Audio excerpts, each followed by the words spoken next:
Welcome to session 4. If you are still with me, and I think most of you are, you've managed to complete 2 double entry journals and several discussion boards. The course requires a good deal of work, but I'm excited about the work you are doing, especially the favorite interventions discussion board and your interactions and responses to those discussion boards. I believe you will be getting better and better as this course goes on. Also, the course load will start to taper off a little bit as we go along. I really top loaded it and it will kind of get a little easier as we go along, so have hope. This week I'll talk about one of the big ideas of the course, the difference between norm referenced and criterion referenced tests. Most people lump them together under the accursed label of standardized tests, and yet they are completely different animals. So this will also be a vocabulary week. We will look at many terms that are worth knowing, but not necessarily crucial to passing the course. You should be filling out your vocabulary in your own words as you go along, and I will get that up and show you it. Here it is, and it's located in, I believe, course materials handouts last week, and it may even be in this week's course materials as well. I've highlighted some of the words that we're going to encounter: criterion reference test, norm reference test, standard deviation, and standard error of measurement. So those are 4 terms that we're going to encounter this week. So you should be writing them in, have it up on your screen as you're going through the this PowerPoint, because I will mention them in the course of the PowerPoint. And they're also scattered. If you haven't taken the CST disabilities yet, and I believe you still have to take that, I may be wrong, then it behooves you to know these words. So let's get started. These are my learning targets, and you will be creating learning targets for the EdTPA, which is an assignment that you will have to do. My goals are that you will be able to intelligently discuss the intricacies of creating a large-scale standardized test. Many people shoot from the hip when they bash standardized tests and say they're biased for poor kids, biased for this kind of kid. They're not fair. They put pressure on people. They have nothing to do with what kids learn. So a lot of that is false information, and so that's one of my goals, is that you'll be able to do that. Also, as I mentioned, we're going to be encountering some vocabulary words so that you'll be able to accurately define those. Big idea of this course is to explain the difference between a criterion reference test and a norm reference test. People, as I said earlier, that they lump them together, and they're completely different. And lastly, I want you to be able to talk about or summarize the 2 proposed Common Core State assessments that are in the making and probably be launched in either next year or the year after. And these are national tests, and we'll talk about that too. So one of the things I want to give you a heads up, a little foreshadowing, is that one of our major assignments is that you're going to be creating a selected response test and uploading it in a discussion board in session 7. So one of the first things you're going to have to do is to create learning targets. So you're going to have to start looking at the EdTPA document, and you should notice the format of my learning targets every session, and I will click on those now. I think I have them here. Let me just go to a session folder, and you'll see that I have in each of the session folders, I will have the week's or the session's learning targets. So you're going to have to create those for the EdTPA, And I believe I have that in, well, I have it in this PowerPoint. If I'll click on this link, and it's in session 6, my session 6 course materials handouts, and I'll click on it here, and you'll see. So if you run my PowerPoint, you'll be able to click on the EdTPA. So this is it. The EdTPA has 4 key sections in it that those probably should be, or actually has 3 sections. So those 3 sections should be your learning targets, and the 4th section should be a vocabulary learning target. So anyway, when you get to that, here's task 3, assessing learning. So there are 3 tasks. So each one of those tasks should be one of your learning targets. So a little foreshadowing as to what's to come. So essential questions of this session are, which you should be able to answer: what exactly are standardized tests, and why are they saying those terrible things about them? I've already mentioned some of it. And how do they go about creating the New York State assessments and making sure they are valid and reliable? So we'll talk about that not only this week, but in the coming weeks when we talk about validity and reliability. And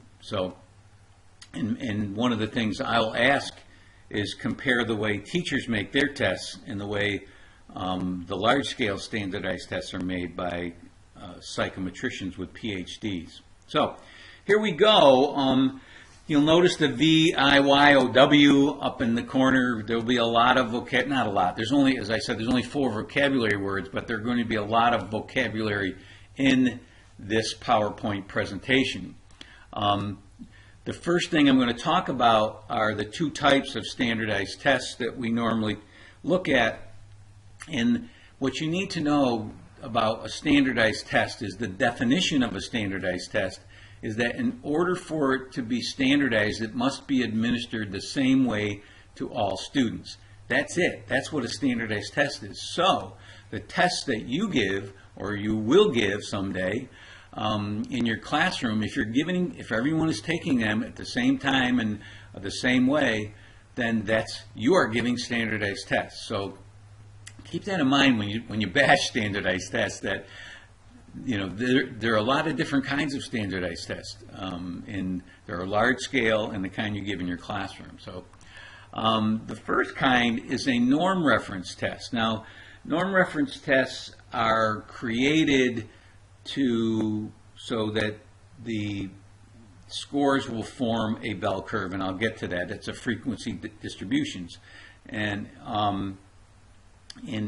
so not everybody, they're created so most of the people will score in the middle. So and they're normed on a sample population. They give the test to people all over the country and try to get a good representation of the population, and then they create their norms. This is where you should be. So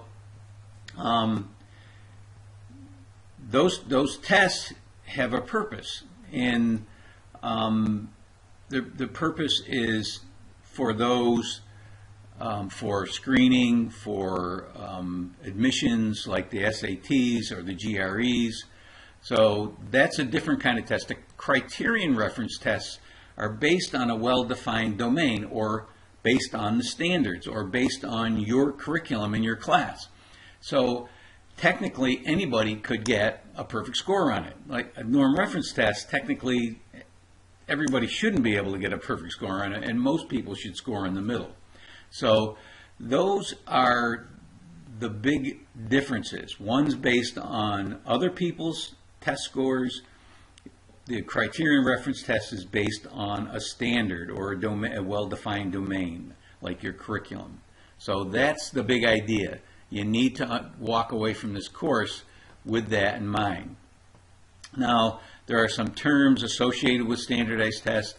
When we talk about norm reference tests, there's the standardization sample, which is also known as the normative sample, or norm sample, which is a subgroup, which is a representative of the large group.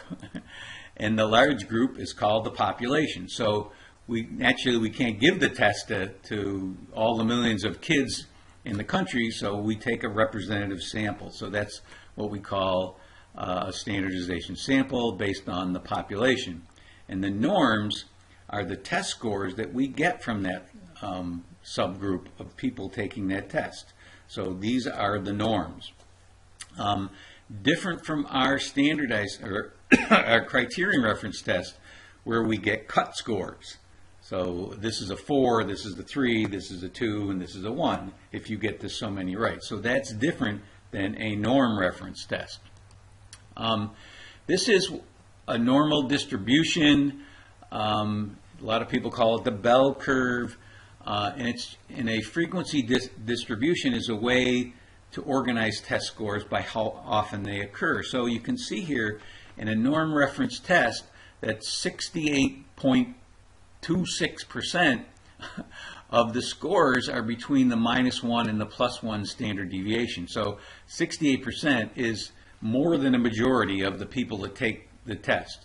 Many people believe IQs are based on that, and I don't know if I think I have yeah, here's the IQ. An IQ of 185 to 115 is considered an average IQ. So people in the psychometric business or the IQ testing business believe that people's IQs are based on a normal curve, but that could be because of the way the test was created. It was created to get that kind of distribution. And a lot of people have made some improper assumptions about human beings based on the frequency, the normal frequency distribution. And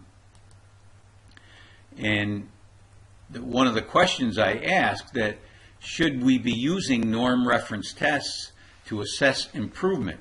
Now, if you look at the normal curve there, if 68% of the kids are going to, no matter what happens, are going to score in the middle, should we be using that for improvement? Well, no. Only one state that I know of uses a norm reference test right now, and that's the Iowa Test of Basic Skills. I'll give you one guess as to which state uses the Iowa Test of Basic Skills for their NCLB assessment test. Yes, Iowa. And it doesn't make sense if 68% of the students are going to fall in the middle there. One of the things that we talk about when we discuss testing is measure of central tendency. And most of us deal with these all the time. We know what average is, mean score, but I just wanted to review it here, that a measure of central tendency is a way we look at a whole group of test scores. And so we can say the average test score, like I'm going to mention later on, the average amount of money spent per child on a test in a certain state. So that's a measure of central tendency, the average or the mean. So there are, I've given a list of scores here, and so the mean or the average of these scores would be 73. The mode, which is the score that occurs the most, would be 75. And so many times it's better to use the mode, because it gives you a better idea of how students did. But I would say not often. But a lot of people would know, well, where are most kids scoring? What scores are most kids getting? But many times the mean isn't the best score to use, the best term measure of central tendency to use either, because you can see here there's an outlier. This 20, and with only what are there, 8 scores here, 9 scores, that 20 would throw off your average or your mean. So in this case, it would be better to use the median score, which is 79. That means half the scores are above it and half the scores are below it, which would give you a better number to lump all those scores together. My class median was 79 rather than my class average was 73. So there's a 6-point difference there. So those are some terms that you should know. Measure central tendency, and I'm going to stop it here, and I'll continue with the second half.